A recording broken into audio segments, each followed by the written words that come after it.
76페이지 수능 특강 7강에 있는 문제 같이 풀어보겠습니다. 7강은 2번부터 볼게요. 니부어 문제를 우리가 보지 않을 거기 때문에 니부어 문제는 넘어가고요. 2번 보겠습니다. 다음을 주장한 사상가가 긍정의 대답을 할 질문으로 가장 적절한 것은 입니다.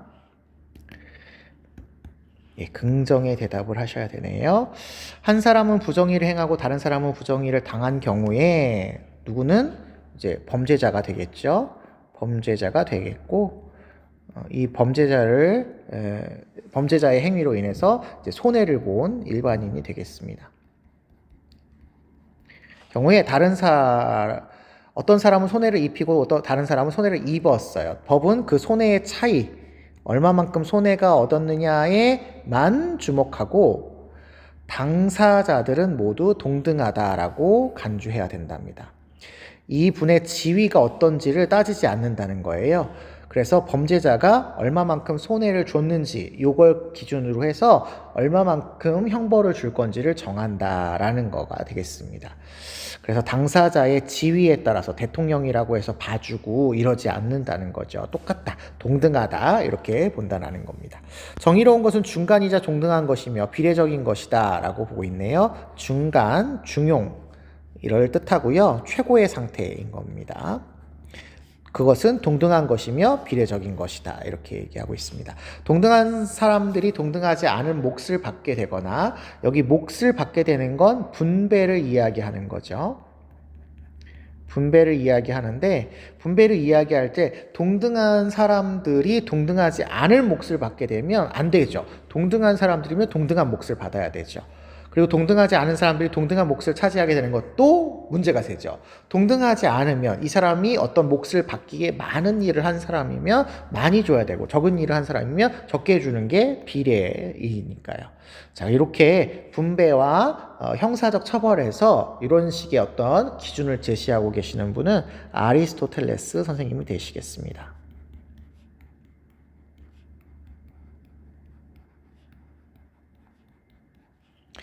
자, 아리스토텔레스 선생님이 긍정의 대답을 할 질문을 고르시는 겁니다. 1번, 각자의 가치, 각자가 어떤 일을 했어, 사회에 기여한 가치가 어떻냐에 비례해서 분배의 몫을 주는 것이 정의롭죠. 맞습니다. 1번이 정답이네요. 2번, 분배는 산술적 비례에 따른 동등함이 아니라 기하학적 비례에 따른 동등함입니다. 기하학적 비례. 그래서 그런 기여한 가치, 사회에 기여한 가치를 기하학적인 도형으로 이렇게 해가지고 그 도형의 크기만큼을 비례하고 나누어줘야 된다라고 보고 있습니다. 그 다음에 3번, 개인의 필요를 충족하는 분배 방식이 정의롭냐? 필요를 기준으로 삼지 않습니다. 분배에서는 그 사람이 얼마나 사회에 기여를 했느냐를 기준으로 삼고 있어요. 그래서 이 두 가지는 모두 아니라고 대답을 해야 되겠고요. 4번, 동등하지 않은 사람도 동등한 몫을 분배받아야 되느냐? 이렇게 받으면 분쟁이 생긴다고 했었죠. 동등하지 않은 사람이면 동등하지 않은 몫을 줘야 되는 거고 동등한 사람이면 동등한 몫을 줘야 되는 거죠. 5번, 자유로운 시민은 누구나 재화를 균등하게 분배받아야 되느냐? 아니에요. 재화는 동등하지 않으면 불균등하게 줄 수도 있어야 되겠죠. 그래서 이것도 아니다. 아무나 다 똑같이 줘야 되는 건 아닌 거죠. 자, 그 다음에 4번 풀어드리겠습니다. 4번. 3번도 그냥 같이 보죠. 3번, 4번 같이 보겠습니다. 사회가 전적으로 정의롭다면 소유물에 대한 소유 권리는 취득과 이전의 정의의 원리에 따라 얻게 된 경우에만 정당하다. 취득 이전의 정의의 원리를 주장하시는 분, 그래서 이 소유 권리가 이 두 가지로 인해서 결정된다라고 하는 분은 노직 선생님이 되시겠죠. 노직 선생님이 되시겠습니다. 정당한 소유권을 가진 사람들이 그 소유물을 자유롭게 이전했어요. 정당한 소유권을 이미 가졌어.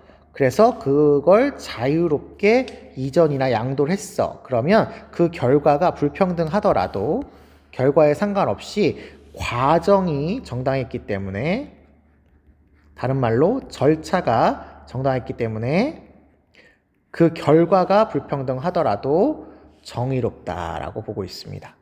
그래서 노직도 절차적 정의를 주장하시는 사상가다.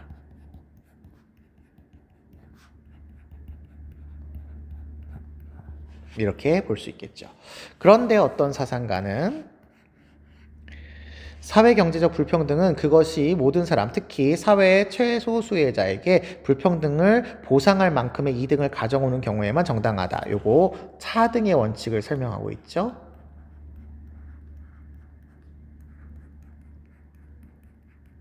그러면 이 사상가는 롤스 선생님이 되시겠네요. 그러면 이 사상가 롤스 선생님이 노직 선생님에게 비판을 받는 내용이 되시겠습니다. 네, 그러면 간과한다라고 되어 있으니까 여기 있는 게 노직 선생님의 얘기에 맞아야 되겠고 롤스 선생님은 간과하셔야 되겠습니다. 자, 여기 노직 선생님, 롤스 선생님으로 이렇게 구분해서 볼까요? 국가는 정의 실현을 위해서도 분배 과정에 개입할 수 없다라고 되어 있는데 이거 노직 선생님이 아니라고 보죠. 정의로움을 실현하기 위해서 부정의의 교정에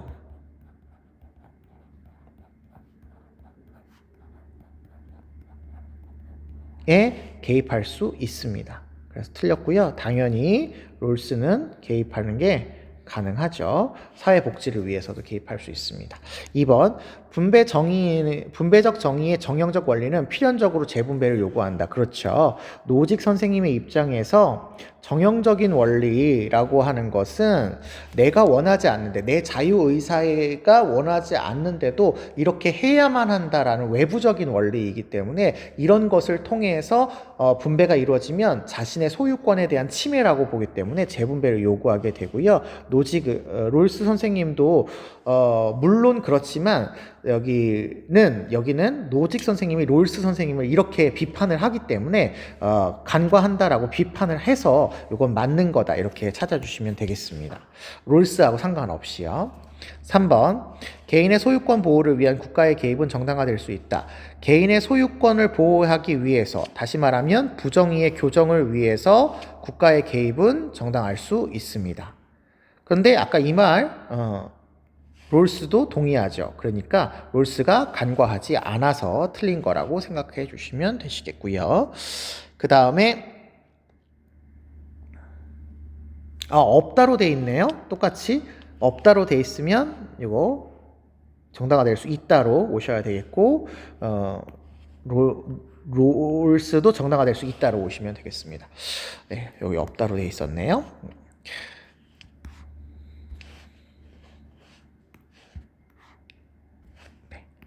이렇게 표현해드리면 좋을 것 같습니다.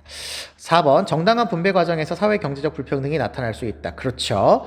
정당하게가 분배가 되더라도 절차가 정당한 것이기 때문에 결과적으로 불평등한 결과가 초래될 수 있습니다. 마찬가지로 롤스도 정당한 절차인 정의의 원칙에 따르게 되면 결과적으로 불평등한 현상이 나올 수도 있어요. 그래서 이거 롤스가 간과하지 않는 거라고 보시면 되겠습니다. 5번 재산과 소득의 균등 분배가 정의 실현의 전제 조건은 아니다. 그렇죠. 결과가 불평등할 수도 있다고 했으니까 균등할 필요가 없다. 이런 말과 같은 표현이죠. 그래서 이거 두 사람 모두가 동의할 수 있는 표현이니까 이거는 롤스가 간과하지 않아서 틀린 거라고 보시면 되겠습니다. 정답은 2번 되시겠고요. 4번입니다. 정의의 일차적 주제는 사회의 주요 제도가 권리와 의무를 배분하고 사회 협동체로서 생긴 이익을 분배하는 구조를 정하는 게 목적이야 라고 해서 정의의 주제는 권리, 의무를 배분하는 주요 제도, 구조, 정책 이런 것들을 잘 정하는 거야. 그래서 여기서 이익을 잘 분배하는 것이 어떤 제도인지를 정하는 방식으로 이루어져야 되고 이를 정하는 정의의 원칙은 당사자들이 원초적인 합의의 대상이다 라고 해서 원초적인 입장에서 합의를 해야 된다.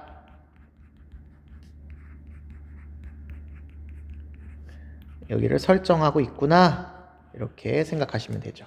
모든 사회적 가치는 이러한 가치의 일부 또는 전부 불평등한 분배가 모든 사람에게 이익이 되지 않는 한 평등하게 분배가 되어야 되고요.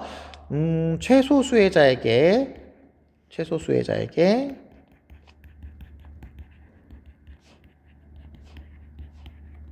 최대 이익이 되는 경우 불평등을 허용하고 있습니다.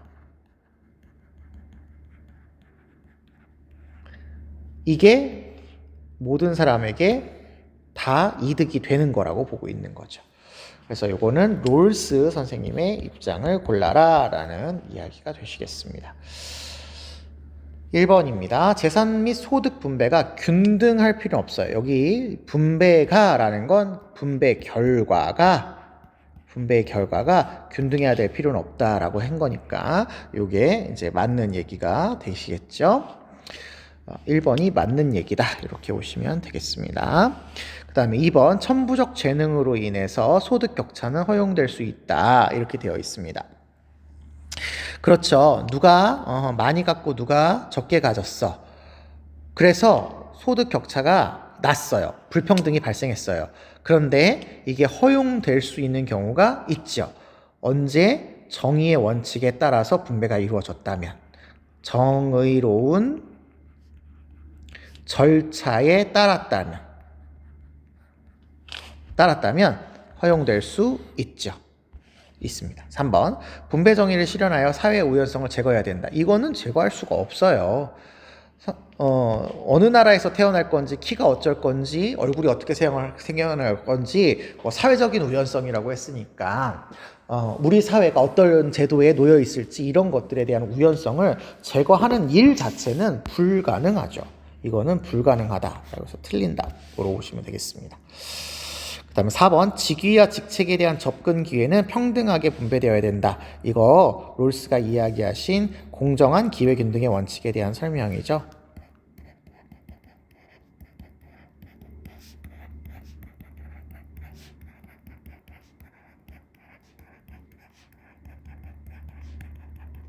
그래서 누구에게나 그 사회적인 어떤 그 지위를 결정할 때 공정하게 기회를 가져야 된다. 이렇게 얘기하고 있으십니다. 5번 사유재산권은 기본적 자유입니다. 모든 사람이 똑같이 가져야 되는 권리죠. 그러니까 평등한 자유의 원칙에 의해서 평등하게 보장되어야 됩니다. 그래서 이거 맞는 얘기다 이렇게 찾아주시면 되겠습니다.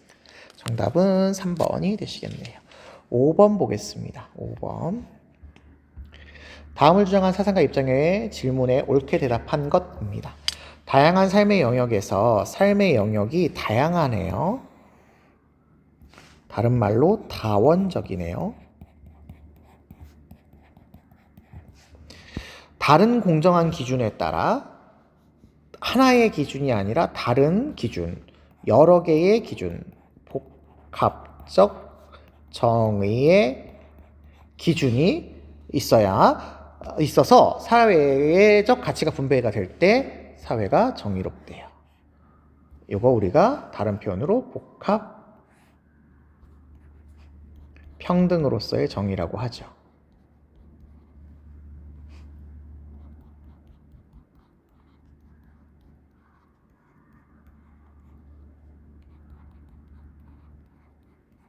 네, 그러면 요분은 왈처 선생님이 되시겠다. 찾을 수 있을 겁니다. 어떤 사회적 가치 A도 사회적 가치이기 때문에 이 X는 X가 지니는 사회적인 의미와 상관없이 단지 누군가가 X가 아닌 다른 Y라는 가치를 지니고 있다는 이유만으로 Y를 소유한 사람한테 분배되어서는 안 되고 X는 X, Y는 Y 영역에서 각각의 영역의 기준을 가지고 분배되어야 된다. 복합적인 기준이 필요하다. 이렇게 주장을 하시고 있으셔요. 그래서 왈처 선생님이 되시겠습니다. 자, 옳게 대답한 걸 고르시는 겁니다. 1번 공동체의 맥락, 관계, 전통 이런 게 이 X의 의미죠. 네. 이런 거에 따라 다양한 정의의 기준이 필요하다. 이렇게 보네요. 이거 맞는 답이 되겠습니다. 예, 맞네요. 영역 간의 가치의 자유로운 전환은 분배 정의를 실현하는가 했는데, 영역은 각 영역 간의 기준이 필요하지, 이 아이가 다른 영역으로 자유롭게 전환되는 것을 전제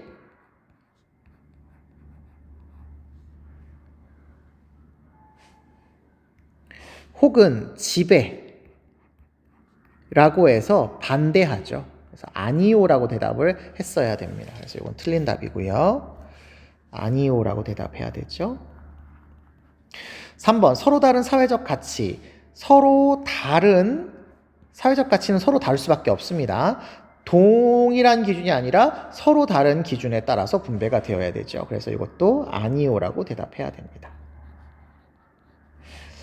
그 다음에 사회적 가치는 서로 달라요. 따라서 각각의 고유한 분배 영역, 분배 기준을 가지고 있으셔야 되죠. 그러면 이거는 예라고 대답을 해야 되겠네요. 그래서 아니오라고 대답했으니까 틀렸다.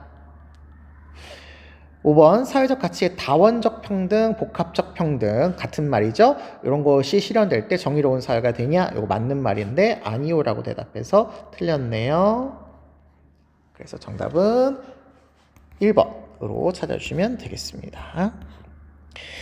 자, 6번도 보겠습니다. 갑을 사상가들의 입장으로 적절한 것만을 보기에서 고른 것은입니다. 모든 형벌 자체는 해악이야. 악이야. 모든 형벌은 그 자체로 해악이야. 하지만 공리의 원칙에 따르면 형벌이 주는 해악보다 더 큰 해악을 제거해서 형벌이 주는 해악, 여기 마이너스인데 더 큰 마이너스를 해소하면 플러스가 된다는 거죠. 그래서 사회의 행복을 증진할 수 있다면 이게 공리의 원칙을 따른 거죠. 공리의 원칙을 따른 거죠. 형벌이 허용될 수 있다. 그래서 형벌은 그 자체로는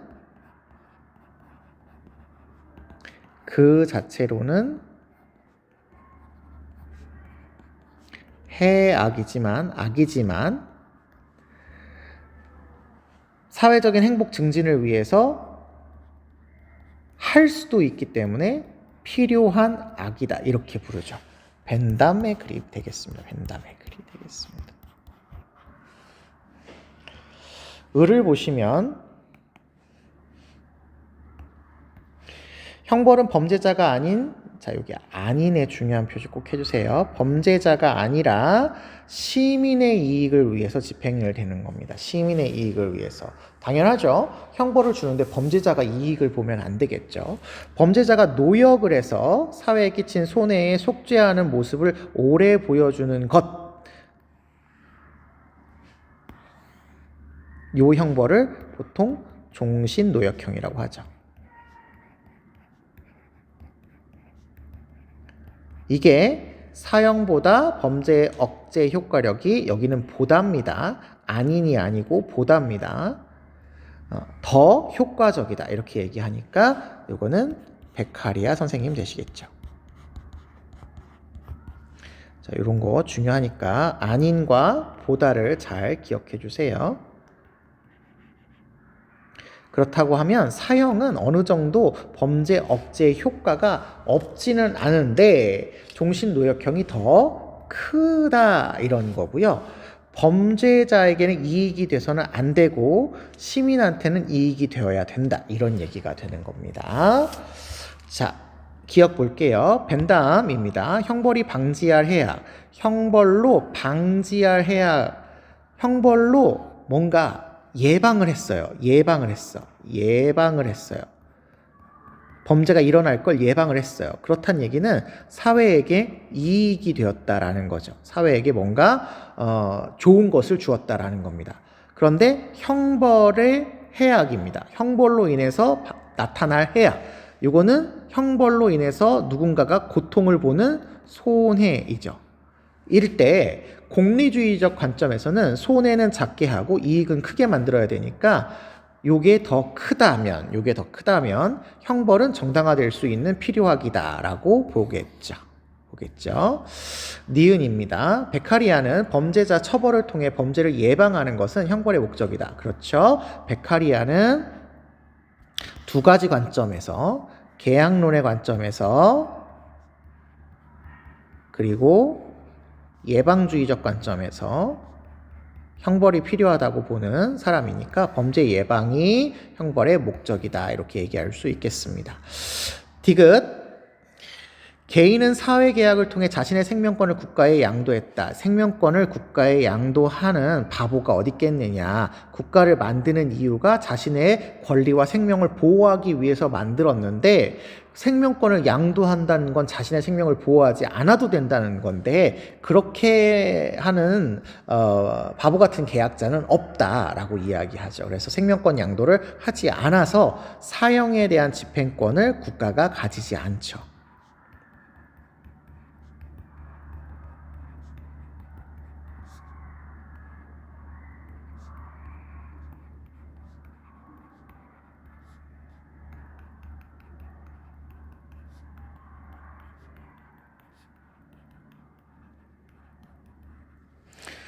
리을입니다. 형벌은 사회적 선을 촉진하기 위한 수단이다. 그렇죠. 이거 다른 표현으로 얘기하면 예방주의. 그래서 갑도 맞고 을도 맞다. 이렇게 오시면 되겠습니다. 정답은 4번이 되시겠네요. 자, 그 다음에 7번 보겠습니다. 다음을 주장한 사상가가 부정의 대답을 할 질문을 골라라 입니다. 공적인 정의가 원칙과 표준으로 삼는 것은 어떤 종류의 형벌이 어느 정도의 형벌이냐. 그것은 다름 아니라 다른 한쪽보다 한쪽으로 더 기울어지지 않는 동등함, 평등함의 원리다. 그래서 양팔저울처럼 죄와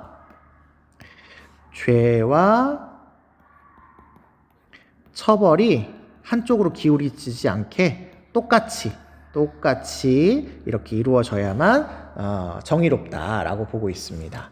그가 살인을 했어. 생명을 박탈하는 살인을 했어. 그러면 그는 죽는 게 마땅하다. 이래야 그 두 아이, 생과 살아있는 것과 사는 것에 어떤 평등함이 결정이 될 수 있다. 그래서 요 두 아이 사이에는 동종함이 없어요. 같은 종류가 없어서 생은 생명으로, 죽음은 죽음으로 갚아줘야 된다. 이렇게 얘기를 하고 있으십니다. 그러므로 범인에게 법적으로 집행되는 사형 외에 여기서의 범인은 그러면 살인자라고 생각하셔야 되겠죠?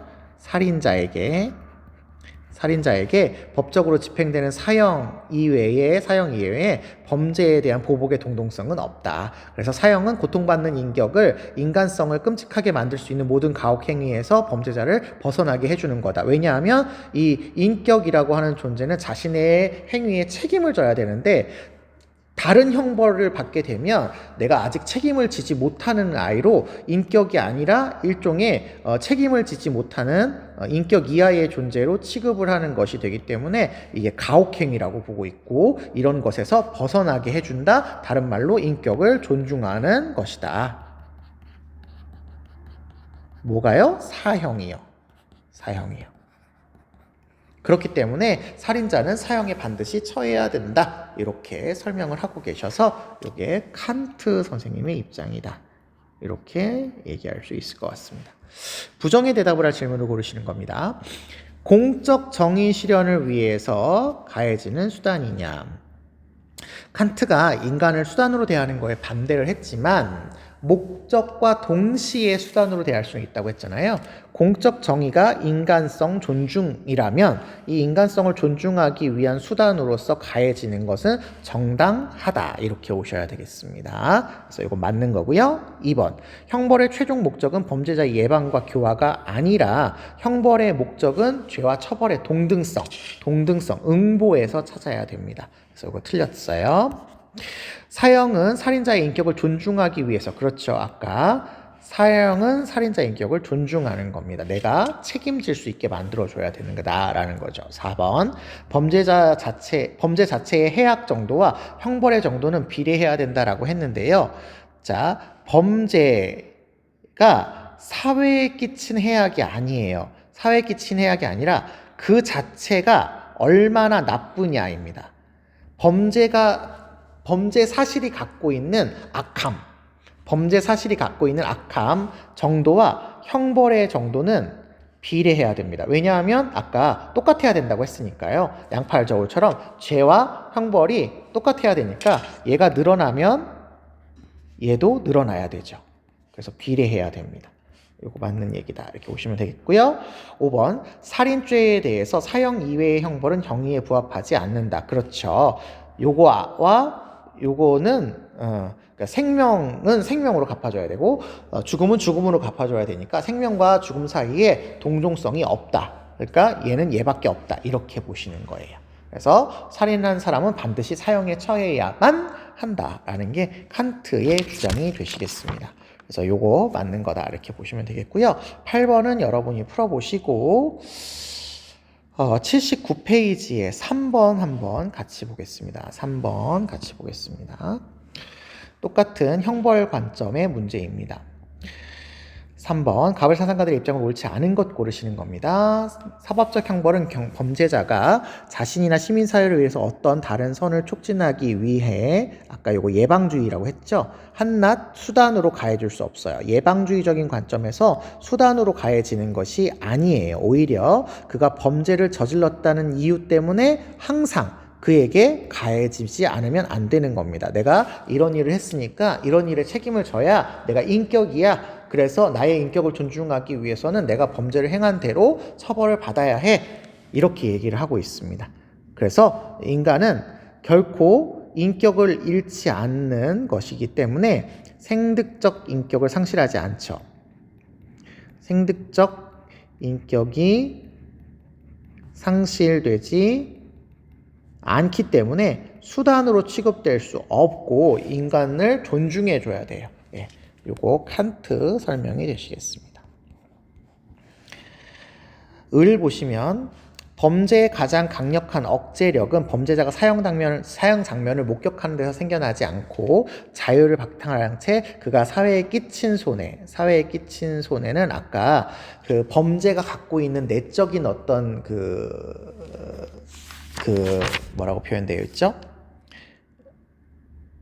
범죄가 갖고 있는 내적인 해악이 아니에요. 해악이 아니에요. 이거는 사회에 얼마나 나쁘냐라는 거죠. 만약에 뭐 누군가를 죽였는데 그 죽이는 행위가 그 사회에 이익이 됐어. 히틀러를 죽였는데 그 사회에 이익이 됐어. 그러면 그거는 범죄로 치지 않아요. 범죄로 치지 않습니다. 그러니까 이거하고 칸트가 얘기하는 사람의 생명을 박탈하는 거는 좀 다른 개념이에요. 노동으로 속죄하는 모습을 오래 보여주는 것이 더 효과적이다라는 거니까 요거는 종신노역형을 얘기하는 거죠.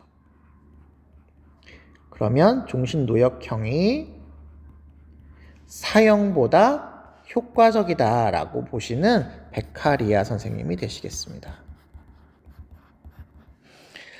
자, 1번 볼게요. 살인자를 사형에 처항하는 것은 응분의 정당한 보복이다. 맞습니다. 응보주의잖아요. 응보의 여기서 줄임말입니다. 그래서 살인자는 사형에 처해야 죄와 처벌의 동등성이 회복되는 거죠. 그래서 1번은 맞는 거. 2번 살인자가 물권의 대상, 물건이 아니다. 수단의 대상이 아니다. 그거는 타고난 인격성인 생득적 인격성을 상실하지 않기 때문이다. 맞는 얘기가 되겠죠. 3번 형벌에는 시민에게 공포감을 주려는 의도. 그렇죠. 범죄자를 처벌하는 형벌의 목적 자체가 범죄 예방에 있기 때문에 범죄 예방을 위한 공포감을 주려는 의도가 포함되어 있으셔야만 형벌의 효과가 있게 되겠죠. 4번 사형은 종신노역형에 비해서 범죄 억제력이 열등해요. 없지는 않지만 떨어집니다. 그거는 맞죠. 5번 사형은 범죄자가 자신의 행위에 책임을 지지 못하게 하는 형벌이다. 그러면 아까 칸트는 사형이 사람의 생명을 박탈한 거니까 자신의 행위에 책임을 지게 하는 형벌이지 못하게 하는 형벌이 아니라서 틀렸고요. 베카리아는 내가 손해를 끼쳤으니까 그 손해에 대해서 책임을 지는 게 반드시 사형일 필요는 없죠. 그래서 요거는 틀렸다 이렇게 보시면 되겠습니다. 사형이라고 하는 것 자체가 국가에게 집행권이 없다라고 보고 있기 때문에 이렇게 틀렸다라고 볼 수 있겠습니다. 정답은 그러니까 5번으로 찾아주시면 되겠네요. 4번도 같이 보겠습니다. 예, 이게 분배 정의가 또 나왔네요. 왔다 갔다 되네요. 갑 보시면 정의의 원칙이 공정한 합의나 약정의 결과가 되는 것은 원초적인 입장에서 무지의 배의를 쓴 당사자들이 유사한 상황에서 합의한 거기 때문에 그렇다. 그러니까 이건 롤스 선생님이 되시겠네요. 롤스 선생님이 되시겠습니다. 을을 보시면 정의의 원칙은 다원적입니다. 여러 가지 복합적이에요. 그래서 상이한 사회에서는 상이한 기준에 따라서 상이한 절차에 맞게 상이한 주체가 분배해야만 된다. 각각의 영역이 각각의 기준으로 나누어져 있어야 된다라고 보는 왈처 선생님의 글이 되시겠죠. 자, 그러면 벤 다이어그램이니까 두 분을 모두 비교하셔야 될 것 같아요. 그래서 롤스와 왈처를 이렇게 놓고 비교해서 보도록 하겠습니다. 자, 1번 볼게요. 우연성이 배제된 상황에서 정의의 원칙을 도충이래라. 이게 원초적인 입장이죠. 원초적인 입장.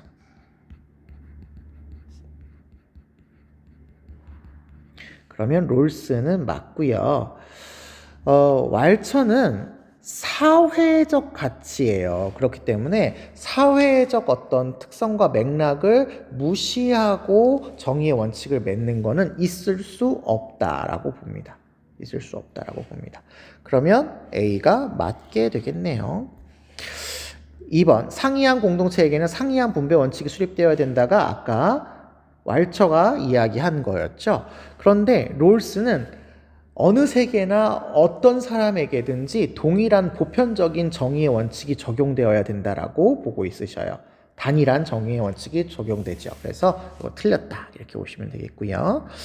그 다음에 3번 모든 사회에서 동일하게 중요하다고 인정되는 가치가 롤스한테서는 있고 왈처한테서는 사회마다 다르다라고 보기 때문에 두 사람이 반대의 의견을 가질 수밖에 없는 선지다.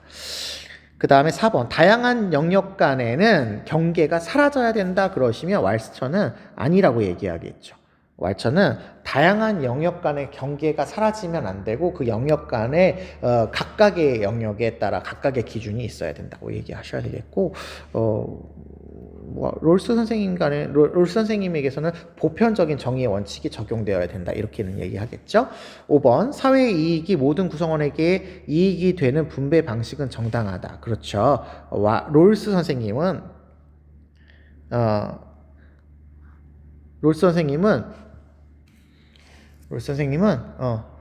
최소 수혜자에게 최대 이익이 되는 것이 우리 모두에게 이익이 되는 것이다 이렇게 얘기를 해야 됩니다. 그러면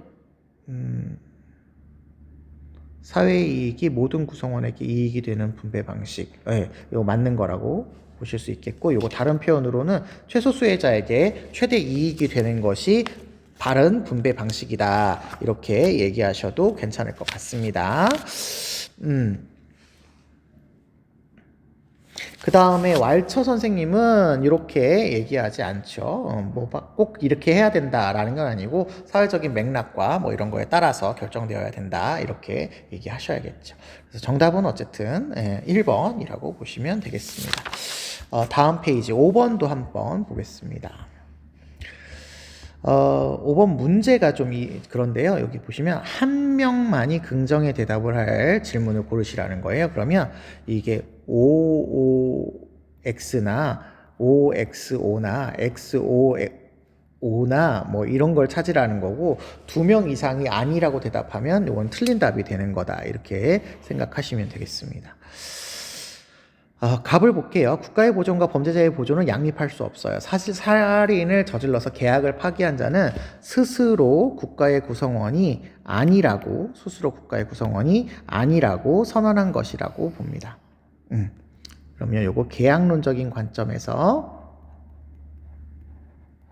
이야기하시는 분이니까 루소 선생님이다라고 찾으실 수 있을 것 같습니다. 루소. 여기도 하나 쓰고요.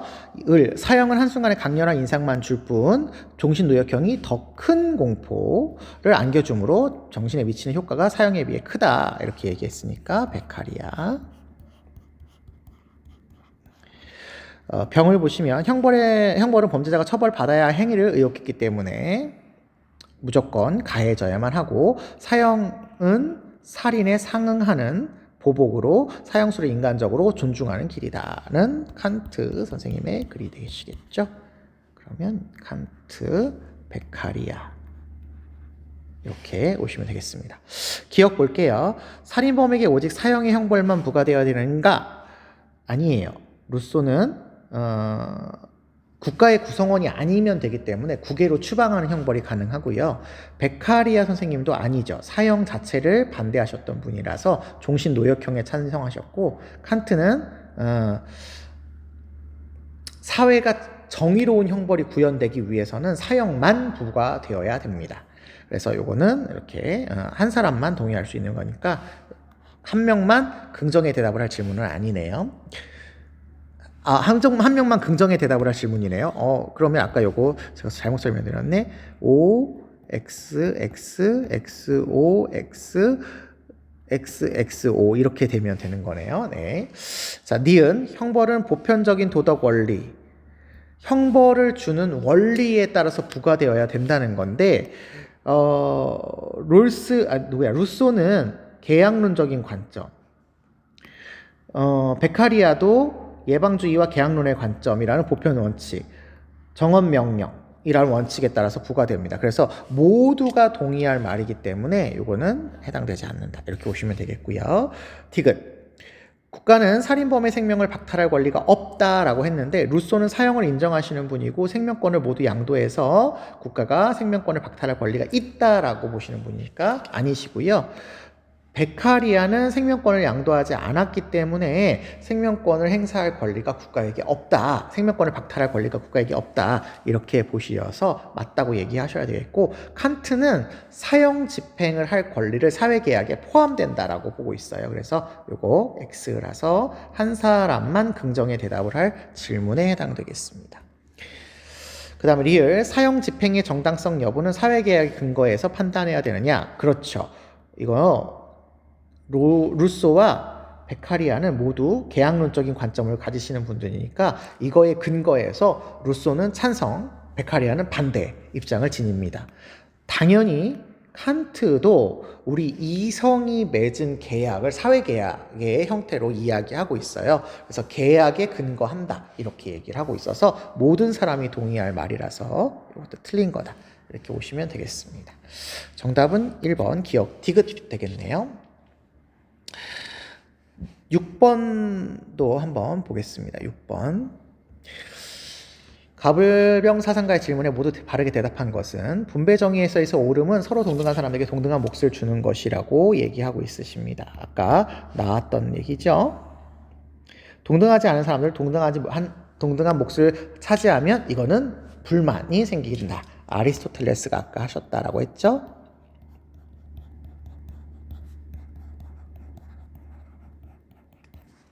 아리스토텔레스의 글입니다.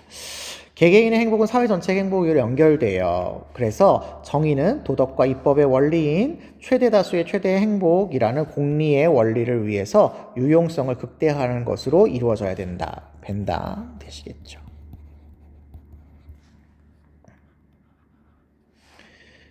그리고 능력에 따라 일하고 필요에 따라 분배받는 사회는 공산주의 사회죠. 그래서 인간 각자는 진정으로 노동의 긍정적인 모습에 따라서 자아를 실현하는 이런 사회가 바람직한 사회야 라고 제시하는 건 마르크스가 되시겠습니다. 그래서 이 세 사람을 비교하는 문제가 되겠네요.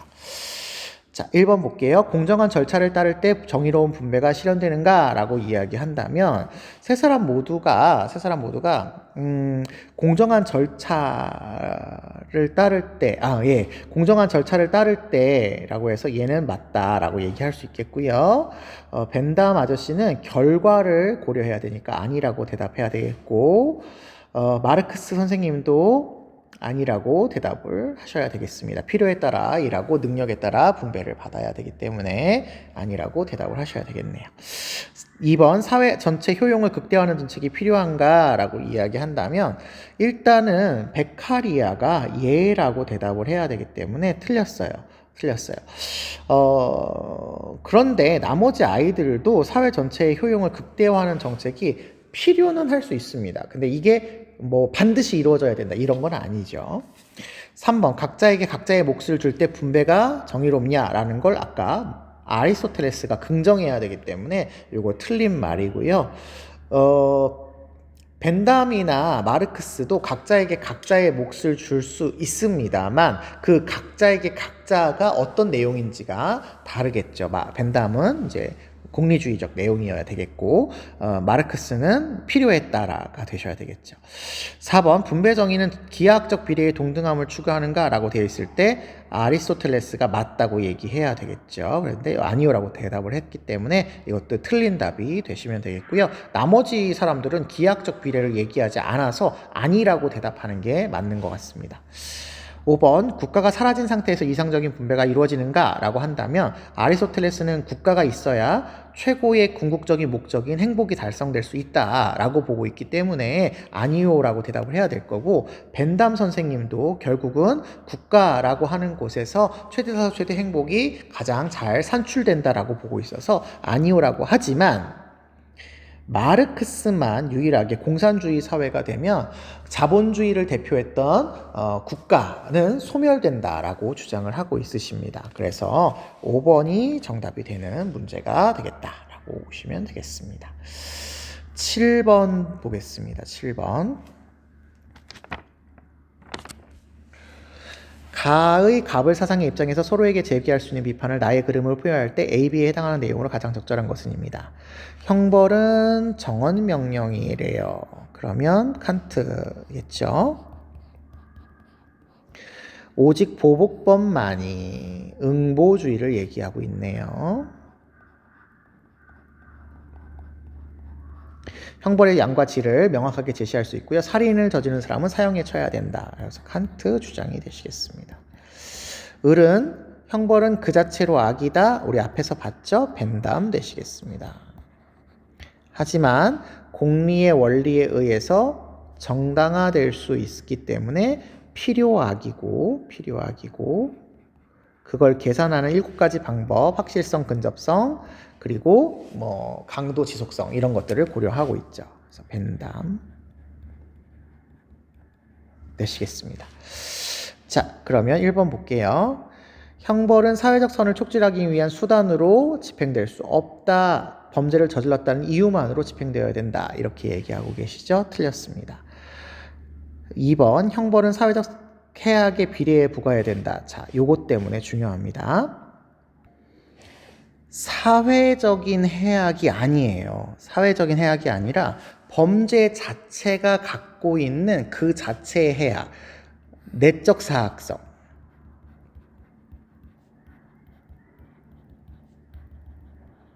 이라고 하는 것에 비례해야 됩니다. 사회적 해악이 아니다 라고 기억해 주세요. 사회적으로 해악이 되냐 안 되냐가 중요한 게 아니라 그 아이가 원래 나쁜 정도에 비례해 줘야 됩니다.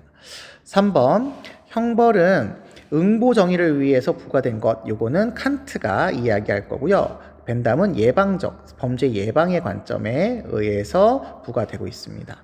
4번 범죄자의 처벌로 범죄자를 예방하는 것이 형벌의 목적이야 라고 벤담은 얘기하지만 칸트는 그렇지 않죠. 범죄자가 범죄를 저질렀다는 이유만으로 처벌을 한다. 이렇게 얘기해야 되겠죠. 5번 국가가 살인자의 생명을 빼앗는 것은 정당화될 수 있어. 네, 벤담은 공리주의적 원칙을 실현할 수 있으면 정당화될 수 있고요. 그리고 칸트도 정당화되지요. 당연히 살인을 한 사람은 사형에 처해야 되기 때문에. 그래서 칸트가 간과하지 않아서 틀린 거라고 보시면 되겠습니다. 8번 볼게요. 갑을 사상과 입장에 대한 설명을 옳지 않은 것을 고르시는 겁니다. 법은 일반 의지의 행위에 속해 있어요. 법인 일반 의지의 표현입니다. 일반 의지의 표현이에요. 일반 의지는 루소 선생님이 말씀하시는 단어죠. 의지의 보편성과 대상의 보편성을 결합하고 있어요. 누구나 이 의지, 일반 의지의 보편성을 가지고 있습니다. 그리고 그것을 누구나 원하는 대상으로 지금 생각을 하고 있습니다. 법을 위반한 살인범은 자기 보존을 목적으로 한 사회계약의 파기자로서 국가와 함께할 수 없는 존재다. 이렇게 얘기하시니까 루소죠. 그 다음에 을을 보시면 형벌의 주 목적은 범죄자와 그 밖의 사람들의 행위를 통제해서, 다른 말로 예방해서 공리 원칙에 따라 범죄자에 대한 형벌을 예방 목적 달성, 최대에서 최대 행복의 달성 정도의 이상으로 가해져야 된다라고 보고 있어서 벤담이다 라고 찾으시면 되겠네요. 자, 1번 보겠습니다. 갑은 사회계약 목적이 계약자들의 생명 보존에 있어요. 맞아요. 계약자들입니다. 그래서 이거 맞고요. 그렇다라고 한다면 살인자와 같이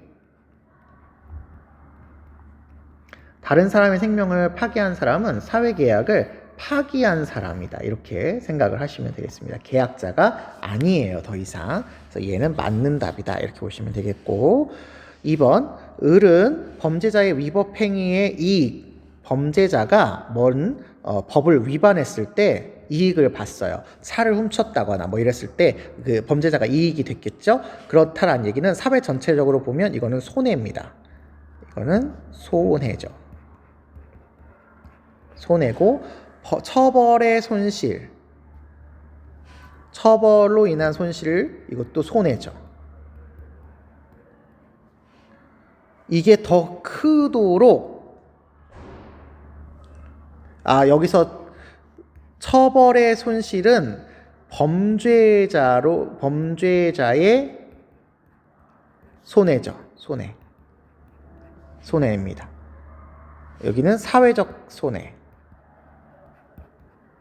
손해죠. 자, 그러면 사회적 손해보다 범죄자의 손해가 더 크도록 형벌을 부과해야만, 얘가 손해를 많이 봐야만 앞으로 이 범죄자가 그 범죄를 저지르지 않게 되는 범죄 예방 효과가 있게 되겠죠. 그래서 얘가 맞는 표현이 되시겠네요. 3번 갑과 달리 을입니다. 국가 보존과 살인자의 보존은 양립될 수 없다라고 본다라고 되어 있는데요.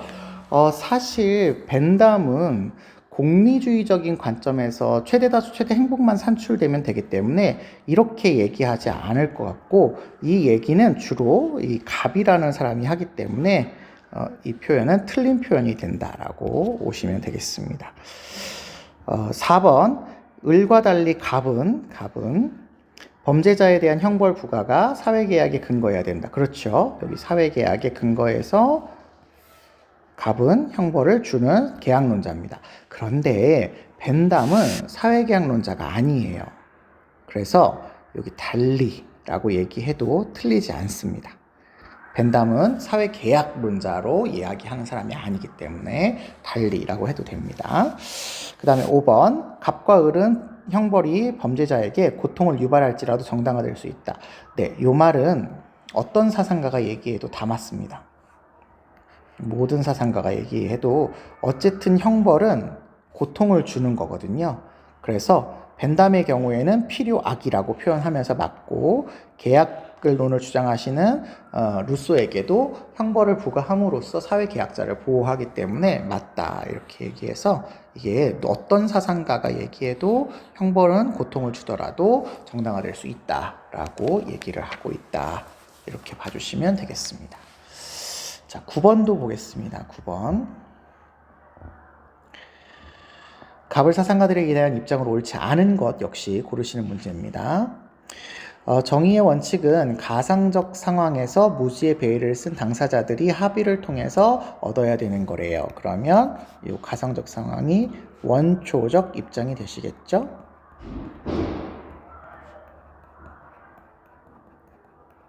그러면 이분은 롤스구나 찾을 수 있겠고요. 이 입장에서 평등한 자유의 원칙, 공정한 기회균등의 원칙, 차등의 원칙에 합의를 하게 된다. 하게 될 수밖에 없답니다. 이상적인 사회인 재산 소유 민주주의는 원초적 입장에서 채택된 정의의 두 원칙에 표현하는 모든 중요한 정치적 가치를 실현할 수 있게 된다. 이렇게 얘기하고 있으십니다. 을 보시면 모든 사람은 취득과 이전 교정의 원칙에 의해서 자신의 소유물에 대한 소유 권리를 가질 때 정의롭다. 이렇게 얘기하시니까 이거 노직 되시겠죠? 소유 권리는 과거의 상황이나 과거의 행위, 이거 다른 말로 역사에 근거하고 있기 때문에 소유가 발생되는 역사, 과정에 근거하고 있기 때문에 분배 정의는 여기 있네요. 역사적인 원리에 따라야 한다라고 노직은 보고 있으십니다. 자, 1번 볼게요. 롤스는 정의의 원칙에 부합하는 모든 분배는 정의롭다. 그렇죠. 정의의 원칙에 따라서 이루어진 것이라면 모두 정의롭다. 이렇게 얘기를 하고 있습니다. 맞습니다. 이 말은 사실 누가 얘기해도 맞죠. 자신이 얘기하는 정의의 원칙에 따라 이루어져야 정의롭다. 맞습니다. 2번. 노직은 역사적인 원리에 따른 이게 절차인데 이 절차와 과정에 따랐어. 그러면 아까 얘기했듯이 모든 게 다 정의롭잖아요. 그러면 불평등이 나와도 부의 불평등이 나와도 정당화될 수 있어요. 정의롭다. 이렇게 얘기하겠죠. 3번. 각과 달리 을은 노직이죠.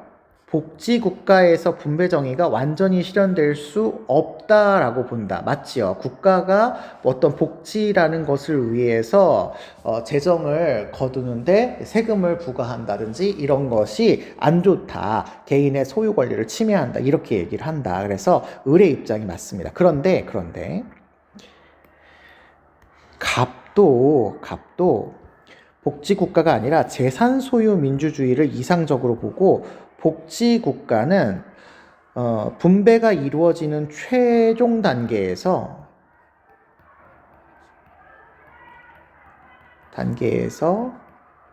부의 재분배를 하고 있기 때문에 이거는 문제가 된다. 좋지 않다라고 다른 재분배를 필요로 한다라고 보고 있어서 복지국가에서는 롤스가 원하는 분배 정의가 실현된다라고 보지 않습니다. 그래서 여기 달리라는 말이 들어갔기 때문에 틀린 표현이다. 이렇게 오시면 되겠고요. 4번 을과 달리 갑은 선천적인 유불리에 영향을 줄인 분배 정의가 정의롭다. 선천적인 것 자체를 조정할 수 없어요. 그런데 그것으로 인해서 유불리한 것에 영향으로 분배가 이루어지면 안 되기 때문에 정의의 원칙을 통해서 이 영향을 가능한 한 최소화시켜서 모든 사람이 공정한 상태에서 분배를 가져가는 것이 정의롭다라고 얘기를 해야 되겠죠.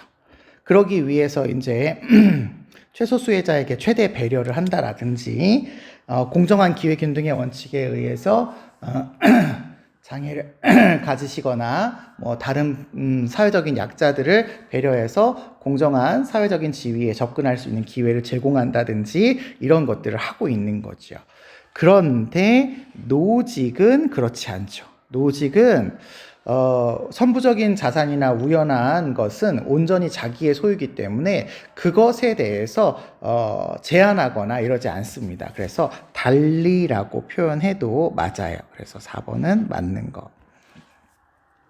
5번 갑과 을은 개인이 정당한 소유물에 대해서 배타적인 사용권을 가지고 있다. 그렇죠. 여기서 정당한 소유물이라고 하는 건 결과적으로 정당하다라는 거. 이미 정당하다라는 건 과정이 정당했다. 절차적인 정의에 따랐다. 그래서 소유물이 됐는데 정당했다라는 거니까 결과적으로 정의로운 소유물입니다. 그러면 내 거예요, 내 거. 그래서 로직도 그렇고 롤스도 그렇다라고 보고 있어서 롤스도 이미 정당한 소유물을 복지국가는 재분배하기 때문에 이거는 문제야라고 보고 있는 거죠. 그래서 정답은 틀린 답으로 3번을 고르셨으면 되는 문제가 되겠습니다. 10번은 그냥 참고로만 봐주세요. 참고로만. 가의 갑을사상의 입장을 나의 그림으로 탐구할 때 A에서 C에 들어갈 적절한 질문만을 보기에서 골라라인데요. 갑은 왜 꼭 사람들은 이익만을 말할까? 오직 인의, 인의 나오네요. 그러면 이거 도덕성 얘기하는 거고 인의 예지. 그러면 유교학자구나 이렇게 찾아볼 수가 있겠죠. 따릅니다. 군주가 이익만 생각하면 대부들은 대부, 대장부 이런 얘기 나오네요. 자기 집안만을 생각하고 대부들은 자기 집안의 이익만 생각하면 백성들은 자기 이익 한 번밖에 알지 못하니까 군주라는 자가 모범이 되어야 되는데 그렇지 못해서 문제야 라는 거니까 유교네요. 실제적으로 이 글은 맹자 선생님의 글입니다. 맹자 선생님의 글. 우리 대장부, 대인 이런 표현들은 맹자 선생님이 주로 쓰는 표현이라고 말씀드렸죠. 을을 보시면 정의는 각자가 자기 성향에 맞는 일을 국가와 관련된 한 가지 일에 종사하면서 타인에게 참견하지 않을 때 정의가 이루어지는 겁니다. 그래서 정의를 하모니라고도 부르죠. 자기가 자기의 일만 하고 나머지 아이들을 안 하는 거예요. 그래서 지혜, 용기, 절제가 국가 안에서 생기고 이것들이 잘 보존되는 것, 이게 각자가 각자의 일을 하는 것, 이렇게 될 때 정의롭게 출현하게 되는 것이고요. 정의는 제 것을 소유하고 있고 제 일을 하는 게 정의로운 것이야. 이거 플라톤의 글이죠. 플라톤. 그래서 유교와 플라톤의 입장을 찾는 건데 이거는 시험 문제 이렇게 나온다기보다는 그냥 참고로 기억해 주시면 좋을 것 같습니다. 덕이 있는 통치자가 국가를 다스려야 되느냐? 유교는 덕치를 주장하니까 당연히 군주가 먼저 도덕성을 지녀야 되겠죠. 그래서 통치자는 도덕성이 있어야 돼 라고 얘기하지만 플라톤도 통치자 그러면 통치 계급을 얘기하는 거고 지혜라는 덕을 가지고 있으셔야 되죠. 그래서 둘 다 동의할 말이죠. 그래서 기억은 들어갈 수가 있다. 둘 다 동의하는 거니까. 그 다음 니은 사회 질서는 구성원 각자가 자신의 신분의 역할을 다 할 때 유지되는가. 그렇죠. 정명사상을 얘기한 유교는 각자가 각자의 직분에 맞는 역할을 잘 수행해야 된다라고 하고 플라톤도 마찬가지죠. 플라톤도 자신이 맡은 일을 한 가지 일에만 종사를 하시면 되는 거니까 잘 하시면 돼요. 그래서 이거 둘 다 맞는 표현 이렇게 보시면 되겠습니다. 디귿, 통치자는 의로움보다는 이익을 우선시해야 되느냐라고 이야기할 때 유교의 입장에서 의로움과 이익이 있으면 경제적인 이익보다 의로움이라는 도덕성을 더 중시해야 되니까 X. 그 다음에 이상국가에서는 철학자가 나라의 모든 일을 도맡아서 하느냐라고 되어 있는데 모든 일을 도맡아서 하는 게 아니라 통치하는 일을 담당해야 되죠. 그래서 X 이렇게 오시면 되겠습니다. 그래서 정답은 기업과 니은으로 찾아주시면 되는데 요거는 그냥 국가와 시민의 역할이 이제 섞여서 들어간 거라서 그냥 참고로만 기억해 두시면 될 것 같습니다. 여기까지가 이제 저희들 시험 범위에 해당되는 것이라서 제가 문제를 풀어 드렸고요. 궁금하신 거 있으시면 선생님한테 물어보시면 좋을 것 같습니다. 네, 7강 사회정의 단원에 관련된 문제 풀어봐 드렸습니다. 고생하셨어요.